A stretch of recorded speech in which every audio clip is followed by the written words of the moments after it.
terutama di hari Jumat, kita dianjurkan untuk banyak bersolawat kepada beliau. Allahumma salli wa sallim ala nabiyyina Muhammadin wa ala alihi wa sahbihi ajma'in. Kemudian yang ketiga, kami ucapkan terima kasih banyak kepada ibu-ibu yang masih setia menunggu, dan mohon maaf atas keterlambatan hadir ke masjid tadi karena ada urusan mendadak sehingga jadi terlambat datang ke pengajian siang hari ini.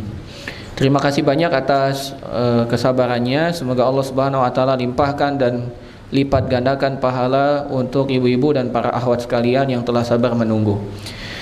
Ibu-ibu, para akhwat dan ummahat yang semoga dimuliakan oleh Allah Subhanahu wa taala, insyaallah pada siang hari ini kita akan melanjutkan pembahasan kita dari kitab Umdatul Mar'ah Mi'atu Hadisin Muntaqatun min Ahadisil Mar'ah, yaitu kitab pondasi pokok seorang wanita yang berisi 100 hadis yang berkaitan tentang wanita.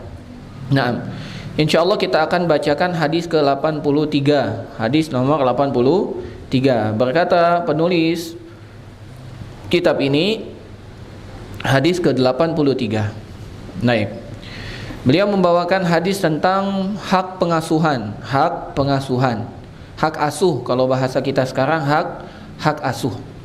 Beliau membawakan hadis, beliau mengatakan an Amr ibn Shu'aib an abihi an jaddihi an Abdullah ibni Amr. Dari Amr bin Shu'aib, dari bapaknya, dari kakeknya, yaitu Abdullah bin Amr bin Al-As.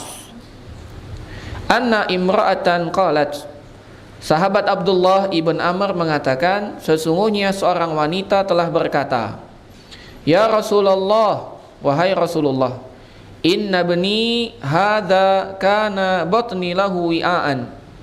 Seorang wanita mengadu kepada Nabi SAW dan mengatakan, wahai Rasulullah, sesungguhnya anakku ini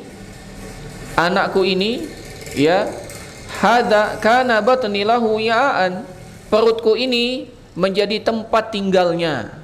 Kata perempuan itu, sesungguhnya anakku ini dahulu menjadikan perutku ini sebagai tempat tinggalnya. Wasadyi lahu siqaan, dan dia menjadikan air susuku, ASI, itu adalah tempat minumnya. Wahijri lahu hiwaan, dan pangkuanku ini adalah tempat dia berlindung. Kata perempuan itu, ya Rasulullah, sesungguhnya anakku ini dahulu perutku ini adalah tempat tinggalnya, air susuku ini adalah minumannya, dan pangkuanku ini adalah tempat dia berlindung. Wa inna abahu talaqani, dan sesungguhnya bapaknya, ayah dari anak ini, telah mentalakku, telah menjatuhkan talak kepadaku. Wa arada an tanzi'ahu minni, dan bapaknya ingin merenggut, mengambil anakku ini dari diriku. Faqala laha Rasulullah sallallahu alaihi wasallam, maka Rasul sallallahu alaihi wasallam mengatakan, anti ahaqqu bihi ma lam tankihi. Kata Nabi sallallahu alaihi wasallam, sesungguhnya engkau wahai wanita lebih berhak untuk mengasuh anak itu daripada suamimu selagi engkau belum menikah lagi. Ya.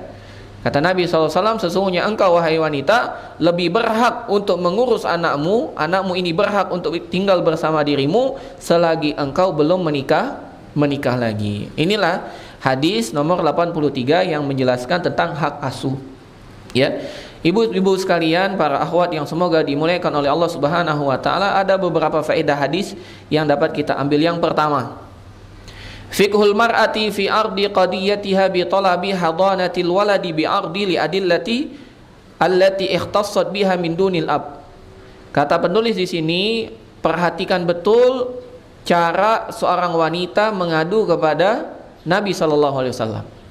Seorang wanita ini mengadu kepada Nabi dan menyebutkan kekhususan yang dia miliki tanpa dimiliki oleh sang suami.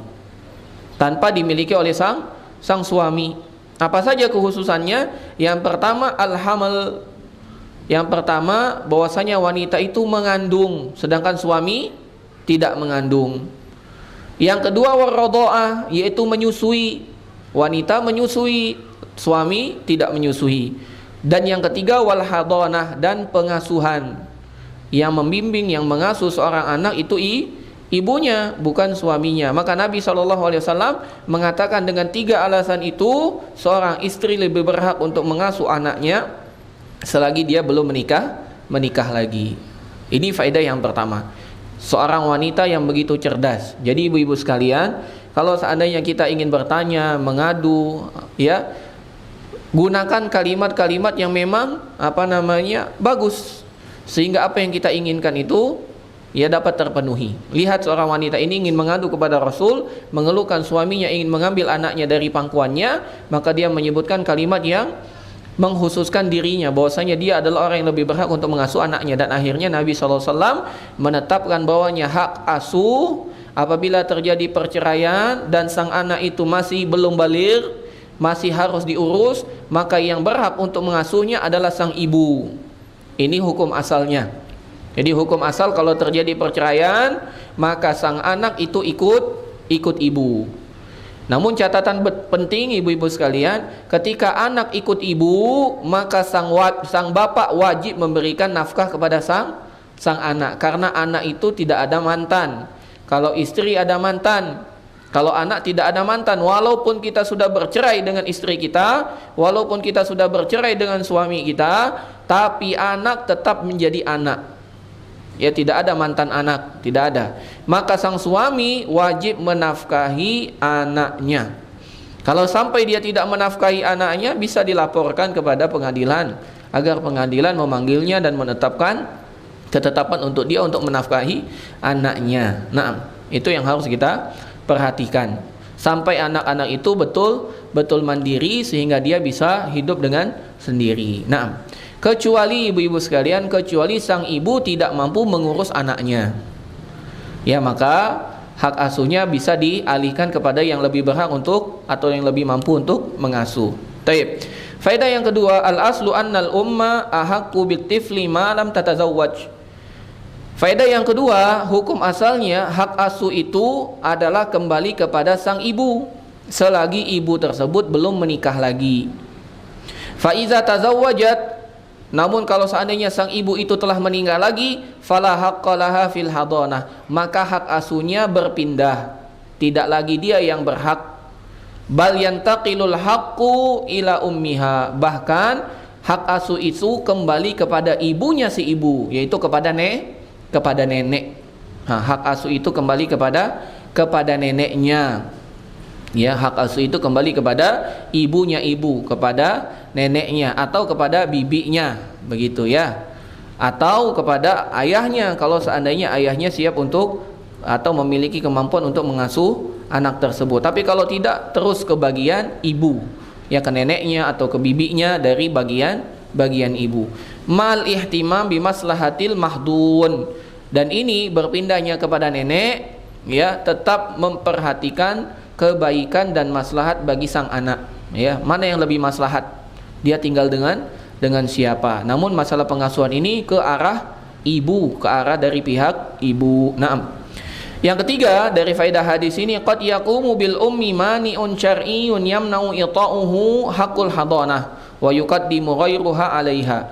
Bisa jadi pada suatu kondisi sang ibu tidak berhak untuk mendapatkan hak asuh karena ada salah satu yang menyebabkan dia terlarang dari hak asuh, maka sang anak diasuh kepada orang yang lebih mampu memberikan maslahat kepada sang anak. Nah, inilah perkara hak asuh. Nah, ibu-ibu sekalian, para akhwat yang semoga dirahmati oleh Allah Subhanahu wa taala, ada pembagian yang begitu bagus disampaikan oleh Imam Ibnul Qayyim tentang masalah, ya, hak seorang bapak dan hak seorang ibu. Naam, apa saja hak seorang ayah dan hak seorang ibu bagi anak. Naam. Berkata Imam Ibnul Qayyim rahimahullahu taala di dalam kitabnya Zadul Ma'ad, beliau mengatakan, kata Imam Ibnul Qayyim, wal wilayatu 'ala tifli naw'an.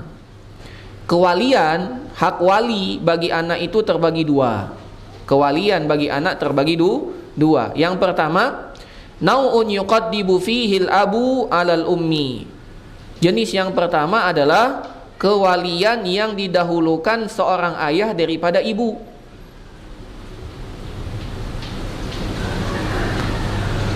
Ya, kewalian yang lebih mendahulukan ayah daripada ibu. dan keluarga dari pihak ayah daripada keluarga pihak ibu. Apa itu? Wahia wilayatul mali wan nikah, yaitu tentang masalah harta dan pernikahan. Tentang masalah harta dan pernikahan. Maka kalau masalah wali nikah, yang menjadi wali nikah itu ayah atau semua dari pihak ayah. Tidak ada wali nikah itu dari pihak ibu, semuanya dari pihak ayah. Ini yang pertama. Kalau tentang masalah harta dan pernikahan, maka yang didahulukan adalah hak seorang ayah, ayah yang mengatur atau dari pihak ayah. Yang kedua, wa nau'un tuqaddimu fihil ummu 'alal abi wa hiya wilayatul hadanati war radha. Yang kedua, jenis yang kedua adalah kewalian tentang masalah pengasuhan dan penyusuan. Tentang masalah apa? Pengasuhan dan penyusuan susu. Maka ini didahulukan ibu daripada ayah dan dari pihak ibu daripada pihak ayah. Itu kata Imam Ibnul Qayyim. Jadi ada dua macam kewalian itu. Ketika masalah nikah dan harta itu haknya bapak dan pihak bapak. Kalau masalah pengasuhan dan penyusuan itu pihak ibu dan si ibu sendiri. Naam. Kemudian Imam Ibnul Qayyim memberikan penjelasan, wa qaddima kullun minal abawaini fi ma ju'ila lahu min dzalika litamami maslahatil walad. Dibagi menjadi dua bagian ini sesungguhnya untuk kebaikan si anak. Kenapa? Wa tawaqqufi maslahatihi ala man yali dzalika min abawaihi tahsulu bihi kifayatuhu. Ini melihat kepada kemampuannya. Biasanya seorang bapak itu lebih pandai untuk mengatur masalah pernikahan, menentukan siapa calon yang tepat untuk seorang anak, ya, menentukan apa yang tepat tentang harta sang anak itu adalah si bapak. Adapun masalah pengasuhan, yang lebih tahu masalah pengasuhan, masalah penyusuan adalah sang ibu. Maka karena masing-masing punya porsinya, punya keahlian dan punya kelebihannya, maka disitulah Allah Subhanahu wa taala membagi. Tentang masalah pekerjaan, tentang masalah pernikahan itu bapak yang berperan, ya. Maka tidak ada wali nikah itu dari pihak ibu, semuanya dari pihak bapak.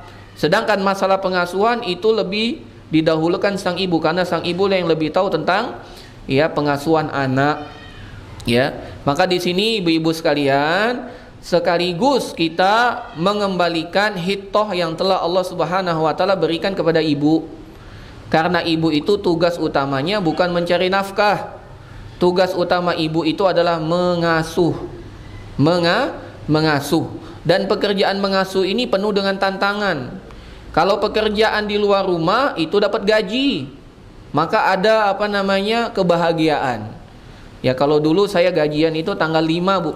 Maka tidak ada hari yang lebih saya senangi daripada tanggal 5. Kenapa? Gajian gitu. Semua manusia begitu. Kalau orang bekerja, ya, itu gajian. Kalau pedagang, kapan dia bahagia? Saat dagangannya laris, begitu. Itu apresiasi, Bu. Dan kita semua pasti menginginkan itu. Adapun masalah pengasuhan, siapalah yang mau memberi apresiasi? Kadang-kadang anak juga telah kita bimbing, telah kita asuh, tidak ada terima kasihnya, yang ada marah-marah dengan kita. Maka sejatinya ibu-ibu sekalian, masalah pengasuhan ini adalah profesi yang paling mulia. Kenapa? Karena adalah profesi tanpa tanda jasa. Ini, kalau dulu kan profesi tanpa tanda jasa itu apa? Guru. Sekarang guru sertifikasi, Bu. Ya, guru sertifikasi, gajinya 2 kali lipat, ya. Itu kalau guru zaman sekarang. Maka tersisa yang tanpa tanda jasa itu adalah ibu. Ibulah yang mengasuh. Walaupun kita tidak mendapatkan penghargaan di dunia, yakin Allah Subhanahu wa taala akan menyimpan dan menyediakan untuk kita balasan akhirat yang begitu besar. Ya, maka hendaklah kita seorang ibu bangga, seorang akhwat bangga, ya, untuk menjadi seorang pengasuh yang baik untuk anak-anaknya. Makanya dikatakan oleh perkataan orang yang sukses, tidak ada satu pun laki-laki sukses kecuali di belakangnya ada wanita yang mendukungnya.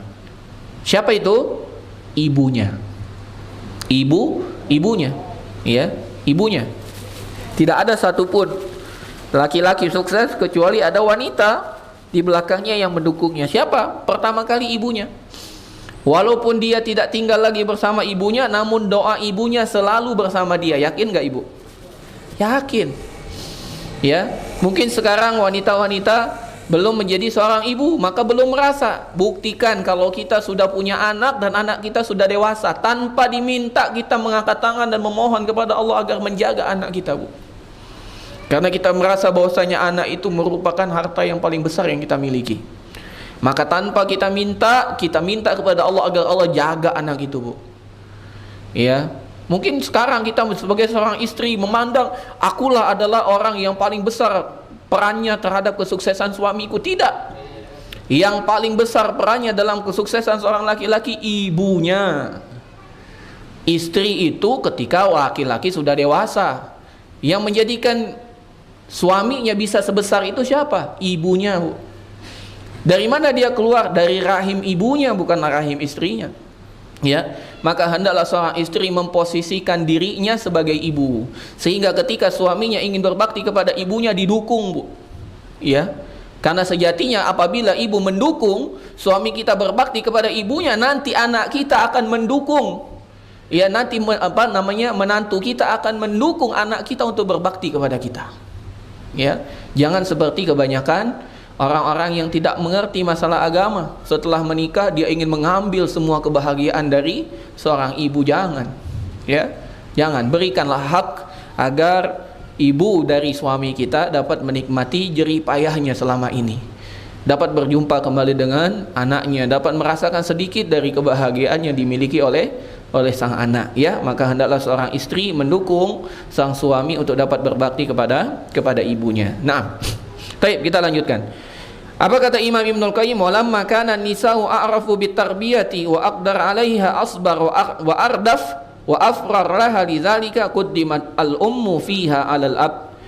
Ketika seorang wanita itu lebih mengetahui bagaimana cara mendidik anak, bagaimana cara mengatasi anak, bagaimana cara mendiami anak, ya, bagaimana cara menangani tingkah anak.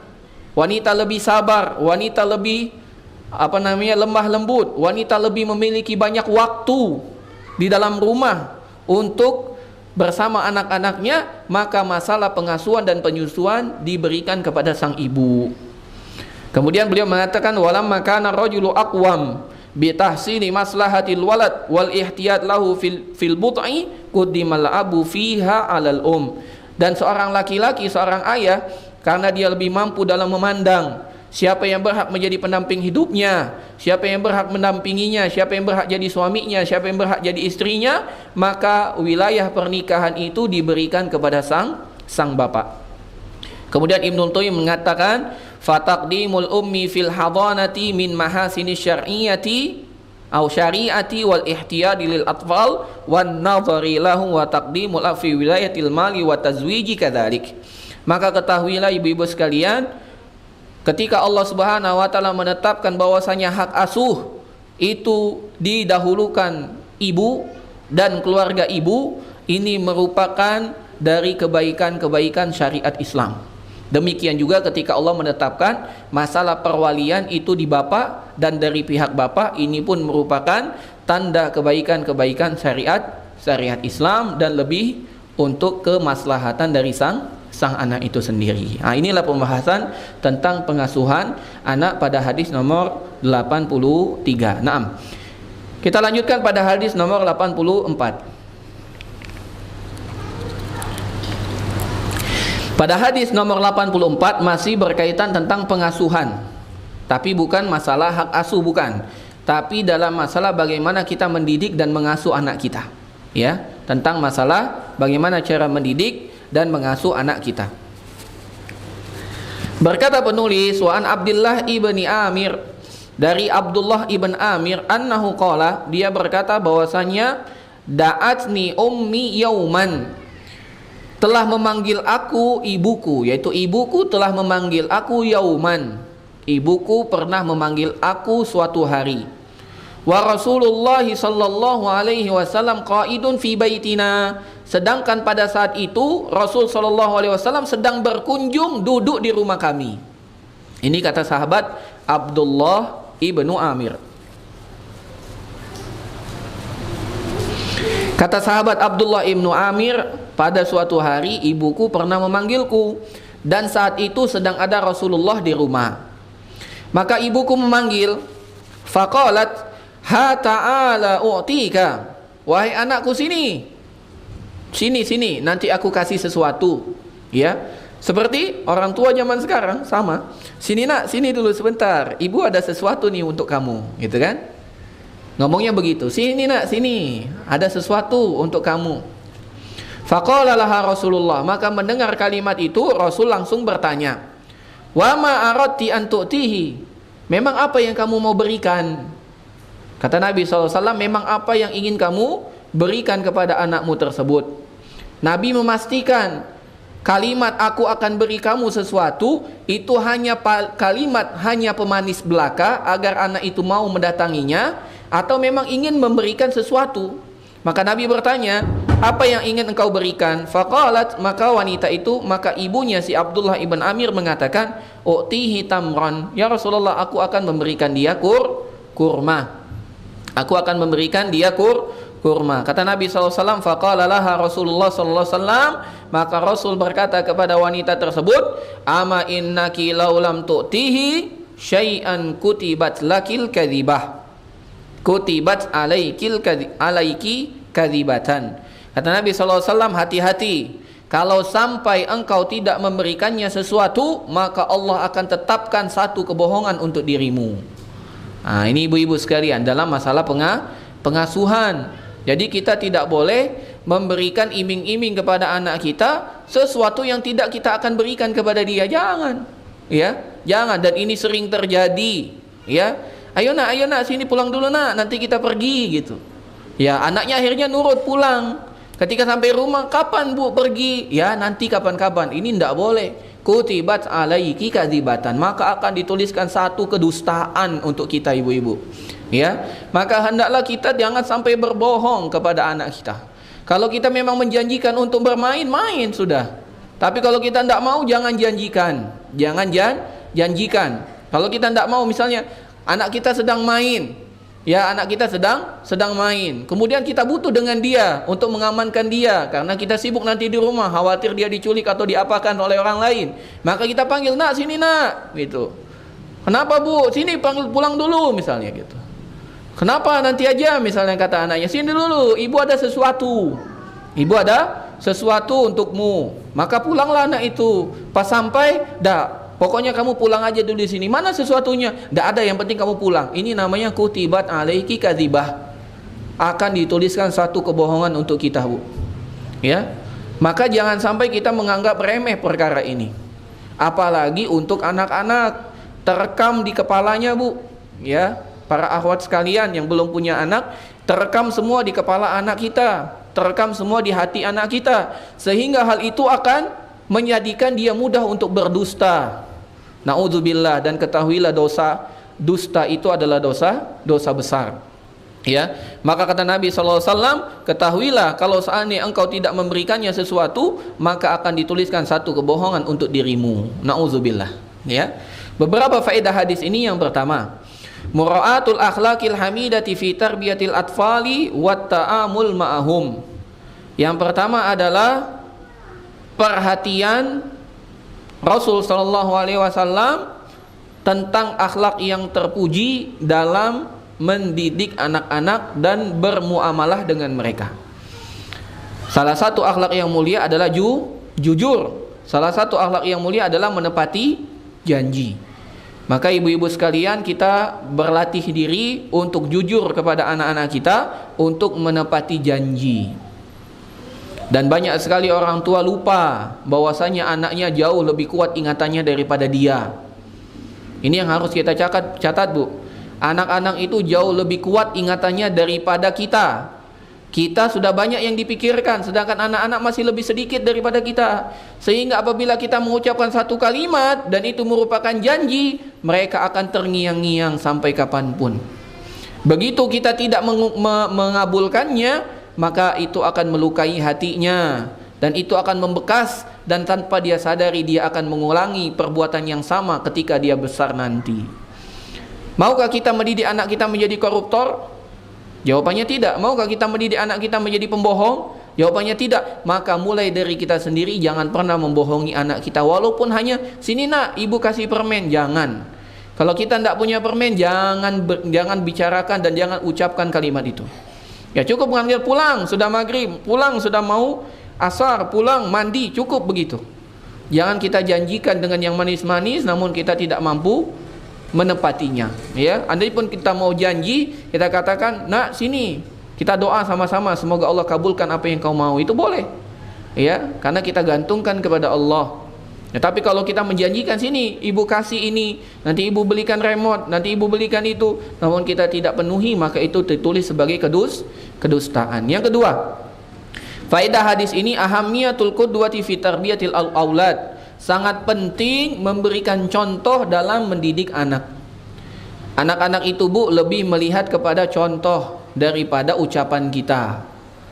Ya, maka hendaklah kita memberikan contoh yang baik.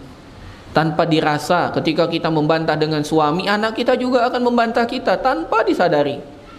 Ketika kita marah dengan suami kita, maka anak kita pun akan marah dengan kita, Bu. Anak kita mengatakan, ibu saja tidak nurut dengan ayah, ngapain saya nurut dengan ibu? Begitu. Ya, maka hendaklah kita memberikan qudwah yang baik, memberikan contoh yang baik dalam pendidikan anak. Seminimal mungkin kita melakukan kesalahan, Bu. Karena kata para ulama, begitu juga para syair alam mengatakan, menulis ketika muda, belajar ketika muda bagaikan menulis di atas batu. Ya, mudah terukirnya. Jadi tidak mudah lupa. Maka itu bahkan menjadi keyakinan dia sampai dia besar. Nauzubillah. Yang ini jangan sampai kita memberikan akhlak yang buruk untuk anak kita. Faedah yang ketiga, kata penulis, faedah yang ketiga, tahdzirul mar'ati minal kadhibi 'alal atfal. Ya, peringatan keras bagi wanita jangan sampai berbohong di hadapan anaknya. Jangan sampai berbohong di hadapan anaknya. Ya, jangan sampai berbohong di hadapan anak. Yang keempat, al-inkaru ala abawaini fi hali mukhalafatiha li syar' fi tarbiyatil aulad. Yang keempat, penting kita memberikan peringatan apabila ada orang tua yang menyelisihi syariat dalam memberikan pendidikan kepada anak. Penting kita berikan contoh. Sering terjadi, ya, ada orang tua yang senang anaknya masih bayi, masih kecil gitu ya, menggunakan pakaian-pakaian yang seksi. Mohon maaf saya sebut seksi, yang terbuka. Ya, walaupun bagi anak tersebut bukan dosa, namun itu akan tercermin dan teringat dalam kepalanya bahwasanya inilah pakaian yang terbaik. Ibuku dahulu sangat bahagia, sangat senang memakaikan aku pakaian-pakaian terbuka. Nauzubillah. Apakah kita ingin anak kita seperti itu ketika dia dewasa? Bahkan sebaiknya dan seharusnya kita tidak memakaikan dengan pakaian seperti itu. Begitu juga dengan apa? Dengan sebagian orang tua membiarkan anaknya untuk menonton hal-hal yang tidak baik misalnya. Bahkan disuruh joget, Bu. Dan betapa banyak orang tua sangat bahagia ketika anaknya bisa joget, apalagi anaknya perempuan bisa joget. Ya, itu dianggap prestasi, nauzubillah. Ya, maka jangan disuruh. Kita tanyakan, apakah kita rela ketika dia nanti dewasa dia akan berjoget-joget di hadapan laki-laki? Jawabannya tidak. Maka jangan disuruh, jangan diajarkan. Tanpa diajarkan dia sudah joget sendiri. Kenapa diajarkan? Nggak usah diajarkan. Ya, begitu juga dengan perkara-perkara yang lain. Ada sebagian orang memandang bahwasanya kecerdasan anak itu diraih dengan main piano, sedangkan kita tahu hukum bermain musik adalah haram. Maka harus kita peringatkan, jangan. Kalau mau cerdas ajarkan Quran, kalau mau cerdas ajarkan dia agama, maka dia akan cerdas. Tidak ada orang yang lebih cerdas daripada orang Islam. Kenapa? Karena orang Islam yang mampu mengetahui siapa Tuhannya dan mampu memberikan hak kepada Tuhannya. Ya, orang selain Islam itu orang yang tidak cerdas. Kenapa? Dia siapa yang menciptakan, beribadah kepada siapa. Dia diberikan nyawa oleh siapa, dia memohon kepada siapa. Hanya orang Islam yang cerdas. Dia tahu siapa yang menciptakannya dan dia tahu kepada siapa dia meminta. Ini hanya orang Islam. Maka ketika kita mendapati misalnya keluarga kita, berikan nasihat. Jangan dicela, tapi diberikan nasihat. Sebaiknya jangan seperti itu. Kalau ada misalnya sebagian, masih ada di sebagian kaum muslimin menganggap sekolah-sekolah di sekolah Kristen atau di sekolah non muslim, kita sebut begitu, di Palembang banyak itu ya, sekolah-sekolah non muslim itu dianggap itu yang terbaik. Kecerdasan disitulah, ya. Maka mereka rela untuk memasukkan anaknya di sekolah-sekolah misal yang diawali X, ya, apa yang diawali dengan M gitu ya. Banyak sekali orang memasukkan anaknya di sana, tidak khawatir dengan akidahnya. Maka kita beri nasihat, seburuk-buruk sekolah-sekolah muslim jauh lebih baik daripada sekolah non-muslim. Kenapa? Karena sejelek-jelek sekolah muslim diajari Tuhannya adalah Allah, ibadah kepadanya. Sebagus-bagusnya sekolah non-muslim tidak diajarkan bahwasanya Tuhannya adalah Allah dan beribadah kepada Allah. Bahkan sebaliknya diajarkan untuk beribadah kepada selain Allah. Maka kita buka pandangannya. Yang terbaik itu adalah kesuksesan akhirat, bukan kesuksesan dunia. Ya, siapa yang lebih sukses, Bu? Orang yang masuk ke dalam surga atau orang yang menang olimpiade matematika? Orang yang masuk surga, dan itu merupakan cita-cita. Tapi Ustaz, kalau masuk surga itu kan cita-cita nanti jangka panjang. Orang yang cerdas adalah mempersiapkan cita-cita masa panjangnya, bukan kemenangan saat ini. Kemenangan saat ini itu semu. Ya, beberapa waktu yang lalu kita dihebohkan dengan juara olimpiade bunuh diri di Malaysia atau di Singapura. Ya, bunuh diri, Bu. Padahal dia juara olimpiade. Kenapa? Stres. Ya, dia tidak beriman kepada Allah, dia non muslim, akhirnya bunuh diri. Belum lagi kita dihebohkan dengan seorang yang juara juga olimpiade, namun ketika dia berada di luar negeri menjadi penjahat, ya, penjahat seksual, ya, homo, ya, dia berapa laki-laki yang dia sudah sodomi. Nauzubillah, dari kecerdasan cerdas.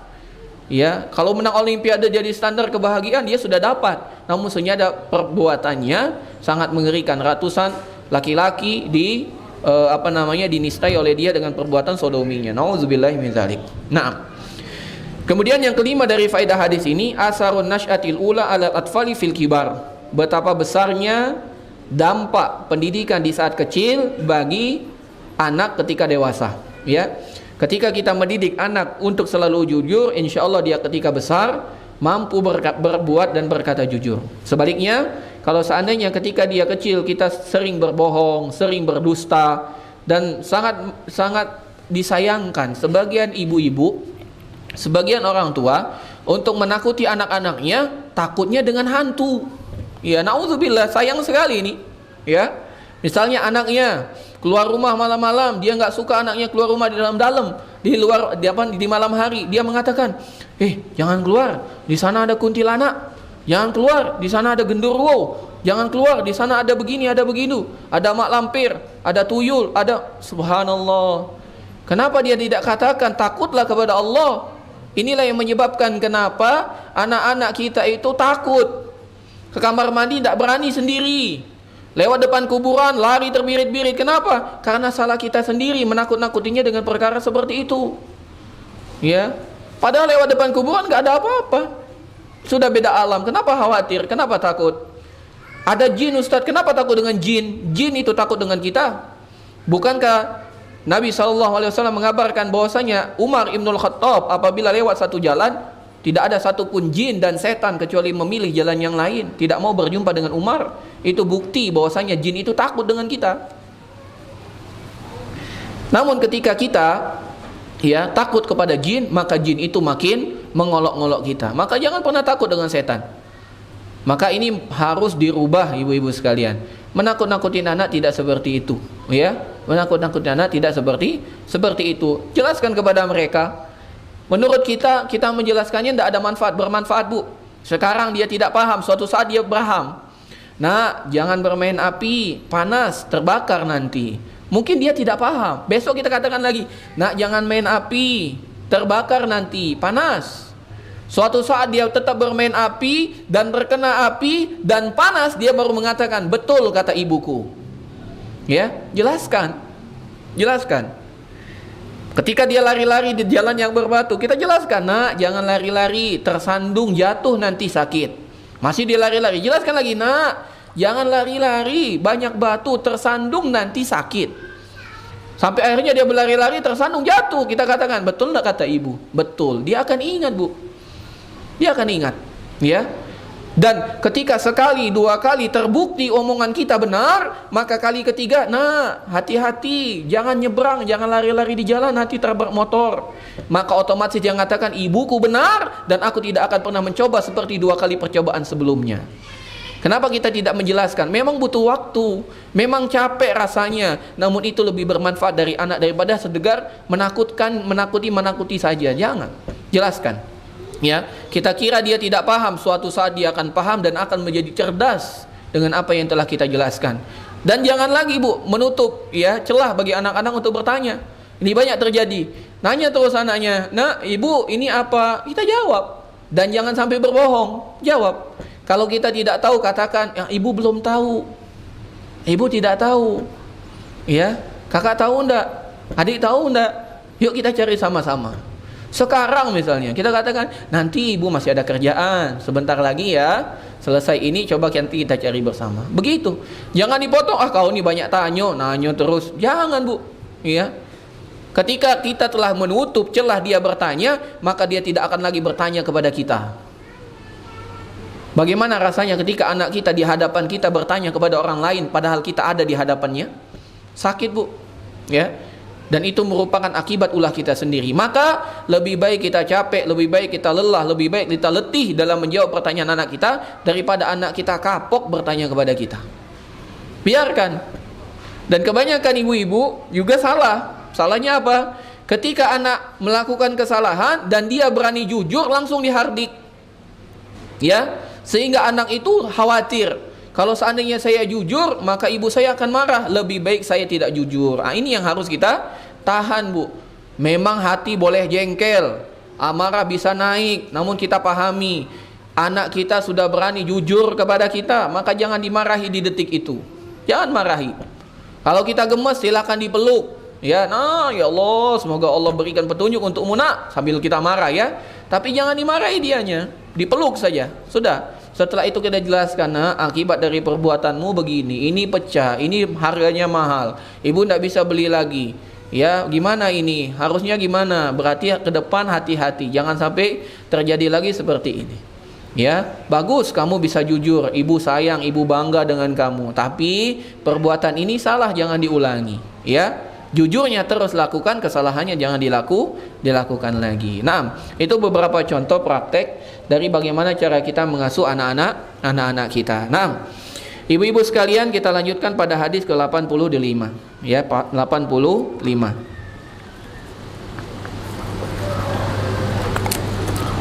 Pada hadis 85 ini menjelaskan tentang ganjaran pahala bagi seorang wanita yang keguguran. Ganjaran pahala bagi seorang wanita yang keguguran. Apa itu keguguran, Bu? Kehamilannya tidak berlanjut sampai ke lahiran, itu namanya keguguran. Kehamilannya tidak berlanjut sampai kelahiran, itu namanya keguguran. Nah, kita baca ibu-ibu sekalian. Berkata penulis, an Muadz bin Jabalin, dari sahabat Muadz bin Jabal, anin Nabi sallallahu alaihi wasallam, dari Nabi Muhammad sallallahu alaihi wasallam, qala, Nabi bersabda, "Wallazi nafsi biyadihi, demi zat yang jiwaku ada di tangannya, inna siqta la yajurru ummahu bisararihi ilal jannati idzahtasabathu." Kata Nabi Muhammad sallallahu alaihi wasallam, sesungguhnya janin yang gugur, ya, sesungguhnya janin yang gugur meninggal di dalam kandungan ibunya akan menarik ibunya dengan tali pusarnya sampai ibunya masuk ke dalam surga jika ibunya bersabar. Apa, Bu? Sesungguhnya janin yang gugur di dalam rahim ibunya betul-betul akan menarik ibunya dengan tali pusarnya sampai ibunya masuk ke surga apabila sang ibu mampu bersabar. Ini janin, Bu. Kalau seandainya janin dapat memasukkan ibu ke dalam surga apabila dia gugur dan sang ibu mampu bersabar, apakah lagi kalau anak itu sudah benar-benar lahir? Maka lebih berhak lagi anak yang meninggal setelah dia lahir mampu menjadikan ibunya masuk ke dalam surga apabila ibu tersebut mampu bersabar. Kata Nabi SAW, demi zat yang jiwaku ada di tangannya, sesungguhnya janin yang gugur di dalam rahim ibunya betul-betul akan menarik ibunya ke dalam surga dengan tali pusarnya apabila ibunya mampu bersabar. Nah, beberapa faedah hadis yang pertama, al-ihtisabu huwa talabul ajri minallah. Yang dimaksud sabar di sini adalah dia meminta ganjaran pahala dari Allah dari musibah yang dialami. Dia minta ganjaran pahala kepada Allah dari musibah yang dialami. Jadi dia tidak berlarut-larut dalam kesedihan. Orang yang bersabar itu bukan orang yang tidak bersedih, Bu. Bukan. Orang yang sabar itu adalah orang yang tidak mengucapkan kecuali yang diridhoi oleh Allah. Apa itu? Innalillahi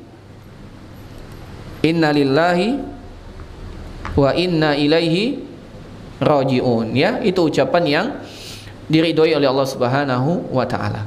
Sesungguhnya kami ini adalah hamba milik Allah dan kami semua akan kembali kepada Allah. Jangankan engkau anakku, aku pun akan kembali kepada Allah. Jangankan engkau anakku yang di dalam janin, ya, aku pun akan kembali kepada Allah. Faedah yang kedua, annal mar'ata idza asqatat janinuha au janinaha wa sabarat wahtasabat al-ajr indallahi falaha al-jannah. Barang siapa atau wanita manapun yang keguguran kemudian dia mampu bersabar dan meminta ganjaran pahala dari Allah, maka Allah akan memberikannya surga. Wanita manapun yang keguguran kemudian mampu bersabar dan meminta pahala dari Allah, maka Allah akan berikan kepadanya surga. Dan ini tolong kabarkan kepada semua ibu-ibu yang pernah keguguran, hendaklah dia bersabar. Atau kepada wanita yang belum menikah, nanti ke suatu saat kalau seandainya dia menikah kemudian Allah takdirkan dia mengalami keguguran, hendaklah dia bersabar dan mengharap pahala, maka Allah akan berikan kepadanya surga Allah. Yang ketiga, tarbiyatul mar'ati ala sabri wa ihtisabil ajri fil masaib. Dalam hadis ini ada pendidikan bagi seorang wanita untuk mampu bersabar dan mengharap pahala di setiap musibah yang didapatinya. Dan musibah yang terbesar yang dialami oleh seorang wanita adalah kehilangan anaknya, Bu. Musibah yang terbesar yang dialami oleh seorang wanita adalah kehilangan anak. Apalagi anak tersebut masih kecil, ya. Itu adalah luka yang begitu dalam. Luka yang begitu dalam. Namun apabila luka itu mampu dia sabar, mampu mengharap pahala di sisi Allah, maka akan berubah menjadi surga. Yang keempat, idza kana hadzal ajru fi faqdis siqti aw saqti fal ajru fi faqdil wadi qabla al buluri akid.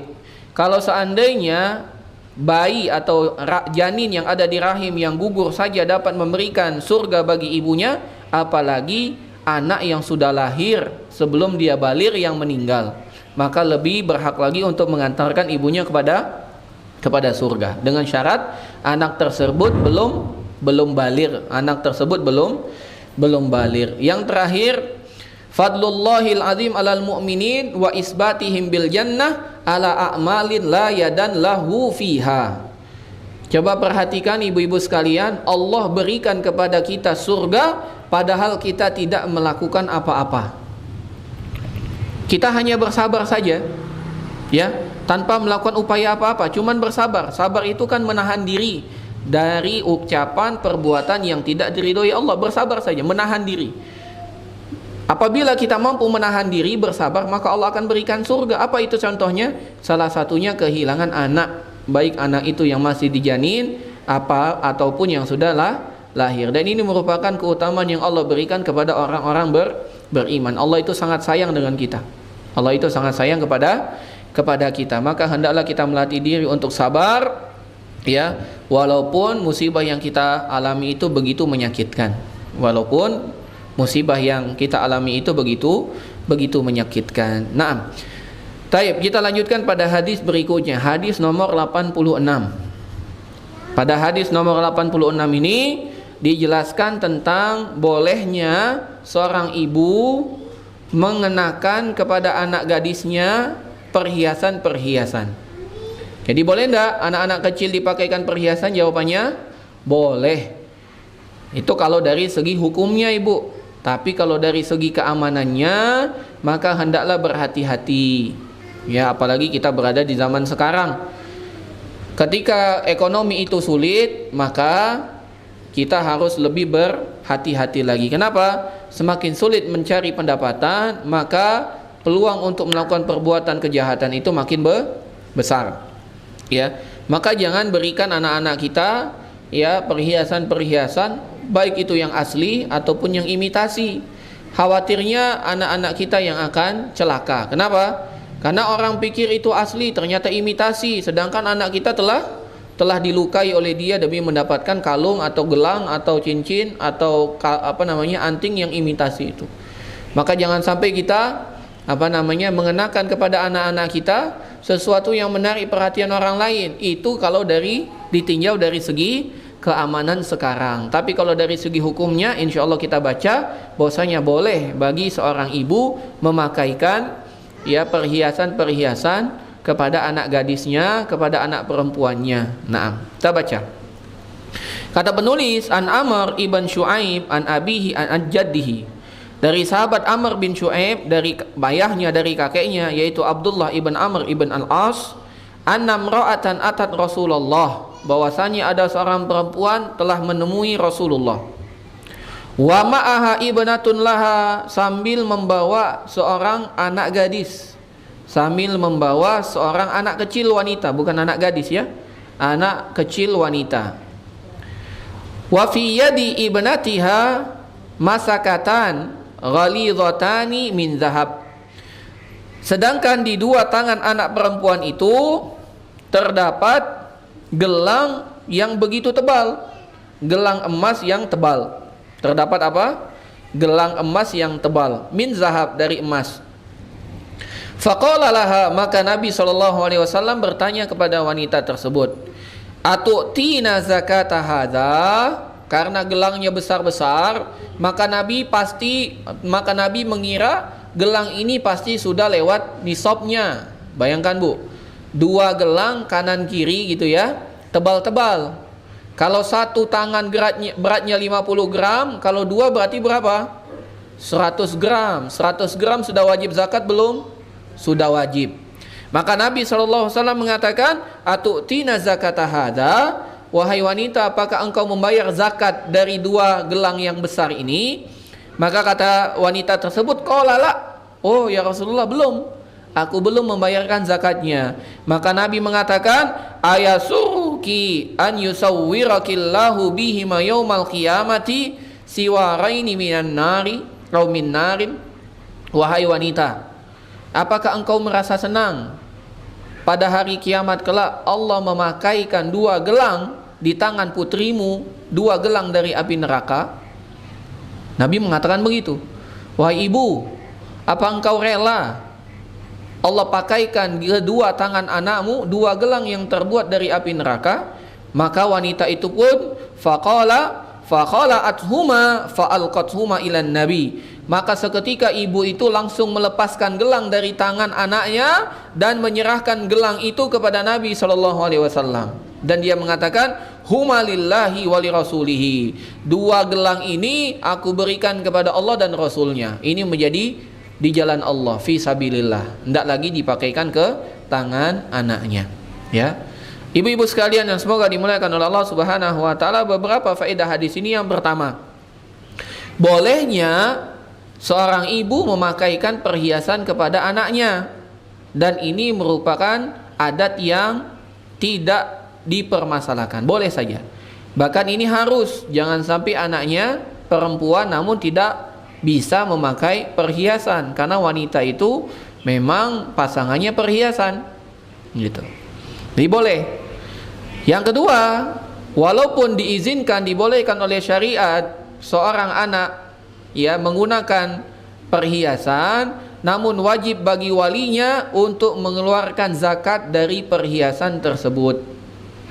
Tetap mengeluarkan zakat dari perhiasan tersebut apabila perhiasan tersebut terbuat dari emas atau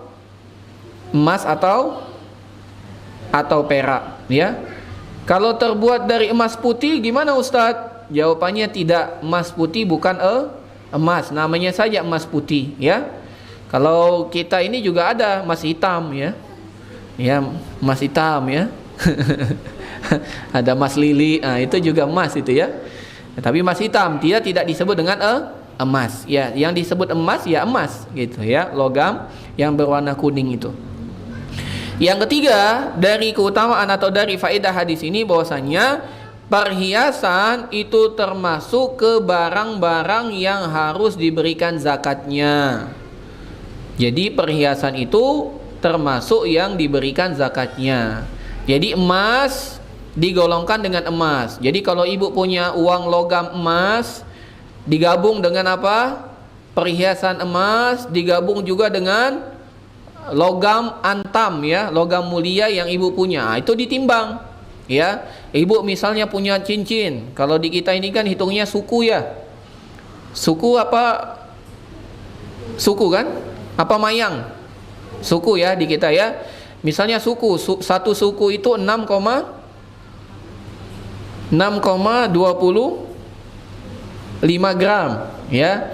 Jadi kalau seandainya dua suku 12,5, satu suku itu 6,75 gram. Kalau dua suku berarti 13,5 gram. Kalau empat suku berarti 27 gram dan seterusnya begitu, ya. Baik. Nah, maka dihitung berapa ibu punya. Cincin satu suku. Apalagi? Kalung dua suku.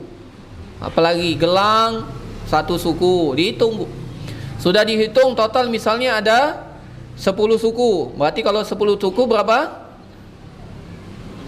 67,5 gram. 67,5 gram. Sudah masuk zakatnya belum? Karena zakat emas itu adalah 85 gram, masih kurang. Maka cari lagi apa yang ibu punya. Oh, ternyata ibu punya logam antam. Berapa ibu punya?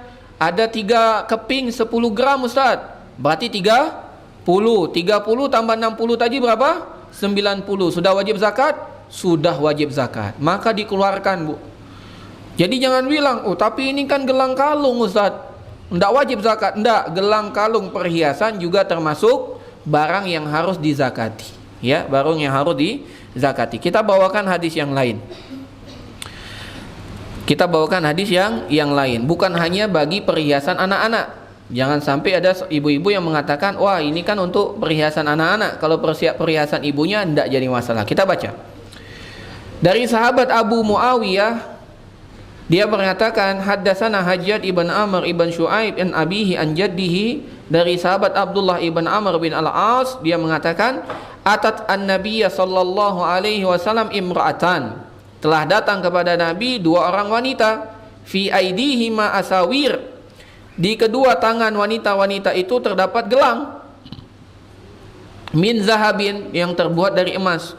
Faqala lahuma, maka Rasul bertanya kepada mereka berdua, atuhibbani an yusawwirukumallahu yaumal qiyamah asawira min narin, apakah kalian berdua itu rela dan suka Allah memakaikan di kedua tangan kalian perhiasan dari api neraka?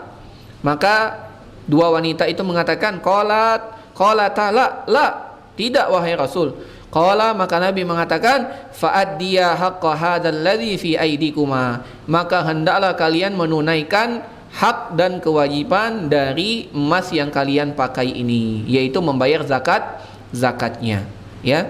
Jadi masalah zakat perhiasan ini bukan hanya yang dipakai oleh anak-anak kecil, termasuk juga yang dipakai oleh ibunya, oleh neneknya, oleh buyutnya, ya, tetap dikeluarkan, ya, dan dihitung masing-masing sesuai kepemilikan.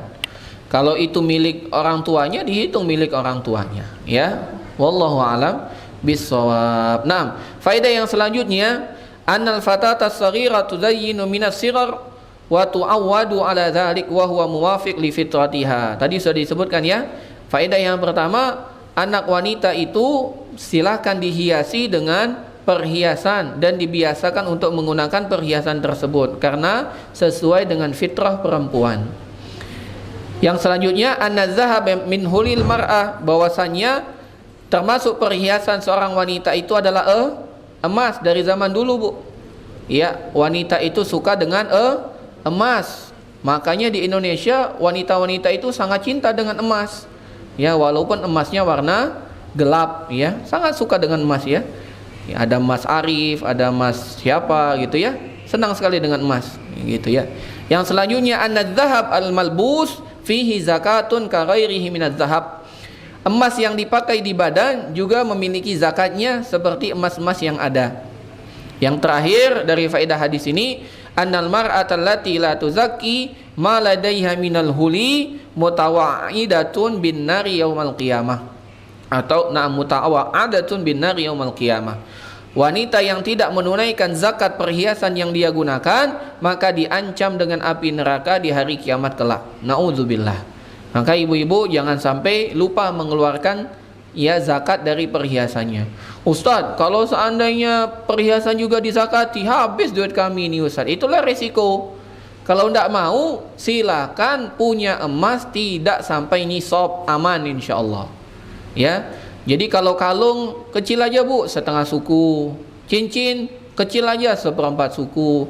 Oh, kalau seperempat suku Ustadz, hancur Ustadz ya. Jadi tidak usah pakai cincin, pakai gelang aja, pakai kalung aja begitu. Yang pasti jangan sampai lebih dari nisabnya. Kalau sudah lebih dari nisab wajib dikeluarkan zakat. Dan kalau orang sudah punya emas lewat dari nisab, berarti dia sudah kaya Bu. Berarti dia sudah punya harta, maka janganlah pelit. Yang diminta oleh agama ini cuma 2,5%, sedikit. Ya, kalau seandainya emas itu nilainya adalah 100 juta, yang diminta hanya 2,5 juta Bu, sedikit sekali. Ya, ibu cuma punya hartanya 100 juta. Bukan 25 juta diambil, cuma 2,500,000, 2,5%-nya. Maka hendaklah dan diyakini bahwasanya harta itu milik Allah, bukan milik kita. Naam. Taib, kita lanjutkan pada hadis yang terakhir pada hari ini insyaallah, pada hadis ke-87. Hadis 87. Ibu-ibu sekalian, para akhwat dan ummahat yang semoga dirahmati oleh Allah Subhanahu wa taala, pada hadis ke-87 ini penulis membawakan hadis dari An Ummi Salamata, dari Ummu Salamah, istri Nabi Muhammad sallallahu alaihi wasallam. Qalat, dia berkata, qultu ya Rasulullah, aku bertanya kepada Rasulullah, ya Rasulullah, wahai Rasulullah, ali ajrun an unfiqa ala bani Abi Salamah, apakah aku mendapatkan pahala ketika aku memberikan nafkah kepada anaknya Abu Salamah? Apakah aku mendapatkan pahala ketika aku memberikan harta kepada anak-anaknya Abu Salamah, ya, anaknya suamiku yang terdahulu? Apakah bagiku pahala bila aku menginfakkan hartaku untuk anak-anaknya Abu Salamah, padahal itu bukan anak-anakku, yaitu anaknya Abu Salamah beda ibu dengan dia. Kemudian wa innama hum baniya, ya, fa innahum baniya, karena dia juga adalah anak-anakku walaupun bukan anak kandung dia. Ya Rasulullah, apakah bagiku pahala bila aku menginfakkan hartaku untuk anak-anak Abu Salamah, padahal mereka itu anak-anakku, ya begitu ya. Padahal mereka itu adalah anak-anakku. Faqala anfiqi, kata Nabi SAW, silakan berikan nafkahnya alaihim, atas mereka. Falaki ajru ma anfaqti alaihim, dan engkau akan mendapatkan pahala dari apa yang telah engkau sedekahkan tersebut. Ya. Jadi kata Ummu Salamah, ya Rasulullah, apakah aku mendapatkan pahala apabila aku memberikan hartaku kepada anak-anaknya Abu Salamah, yang mana anak-anaknya Abu Salamah sejatinya juga anak-anakku, kata Ummu Salamah. Maka kata Nabi SAW, silakan beri harta kepada anak-anaknya Abu Salamah, yang mereka itu adalah anakmu juga, dan insya Allah Allah akan membalasmu sebagai pahala. Begitu ya. Jadi ibu-ibu sekalian, dalam hadis ini faedah yang pertama, riayatul mar'a li auladiha fihi ajrun azim. Ketika seorang wanita memberikan perhatian besar kepada anaknya, maka semua itu menjadi pahala bagi dia. Tadi sudah dijelaskan di awal, pengasuhan itu lebih dari harta, Bu. Maka pengasuhan dapat menjadi ladang pahala bagi ibu-ibu. Yang kedua, tu'jarul mar'atu 'ala nafaqati 'alal yatimi walau kana ibniha. Seorang wanita akan mendapatkan pahala untuk menafkahi anak yatim, walaupun anak yatim tersebut adalah anak kandungnya sendiri. Jadi misalnya ibu, Allah takdirkan qadarallah suami sudah meninggal, tersisa anak masih kecil, maka ibu bekerja misalnya, dapat uang, maka ibu menafkahi anak ibu yang masih kecil tersebut, maka ibu mendapatkan pahala menyantuni anak yatim walaupun itu anak kandung ibu sendiri, walaupun itu adalah anak kandung ibu sendiri. Kenapa? Karena sejatinya wanita tidak wajib mencari nafkah, tapi apabila dia memberikan atau bekerja untuk menafkahi keluarganya, maka itu mendapatkan pahala yang berkali-kali lipat lebih besar, karena dia memberikan sesuatu yang bukan kewajibannya. Naam, dan nafkah yang dimaksud bukan hanya harta, termasuk ketika ibu mengasuh dengan baik mereka, itu merupakan ladang pahala bagi ibu-ibu sekalian. Mungkin ini yang dapat kita baca pada pertemuan siang hari ini. Lebih dan kurang kami mohon maaf, pada Allah kami mohon ampun. Dan kita telah membaca pada hari ini hadis 83 sampai 87. Insyaallah pada pertemuan selanjutnya kita baca hadis ke 88 biiznillah. Lebih dan kurang kami mohon maaf, pada Allah kami mohon ampun. Jika ada pertanyaan kami persilahkan. Wassallallahu ala nabiyina Muhammad wa ala alihi wa sahbihi ajma'in. Tafadhol kalau ada pertanyaan.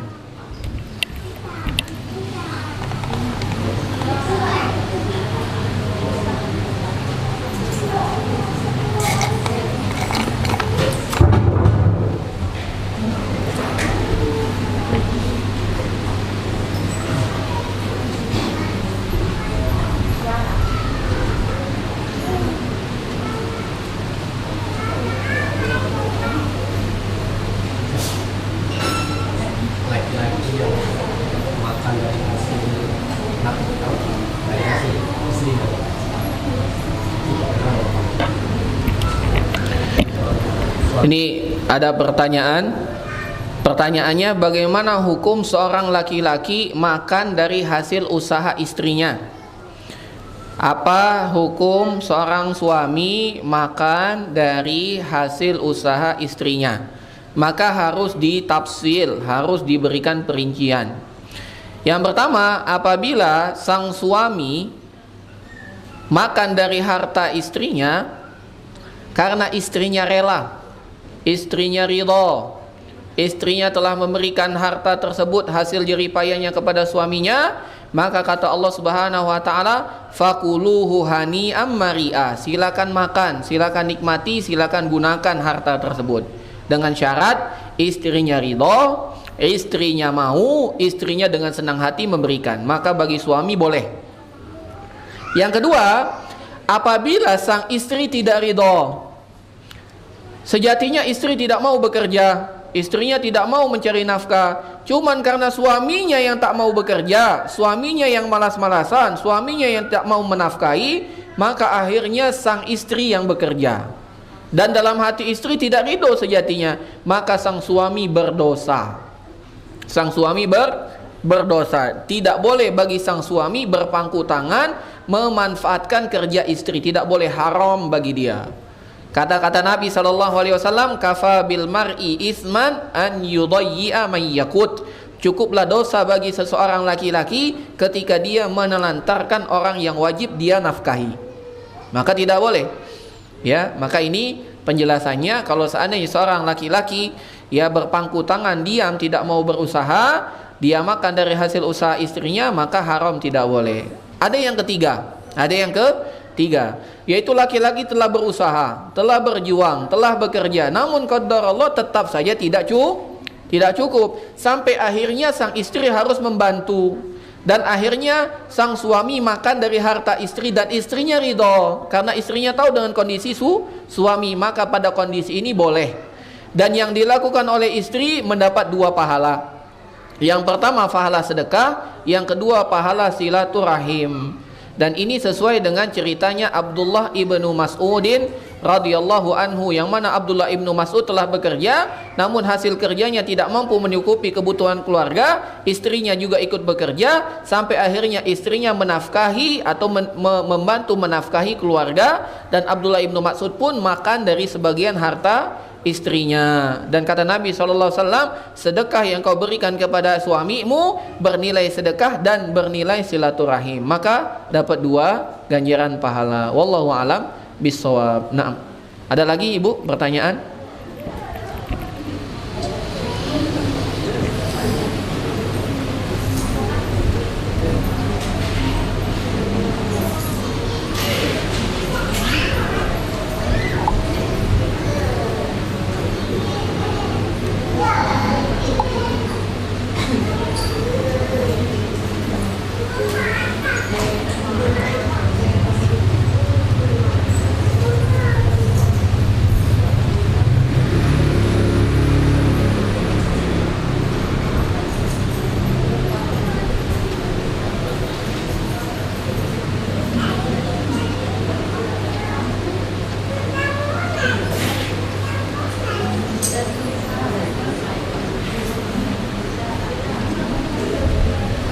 Ada?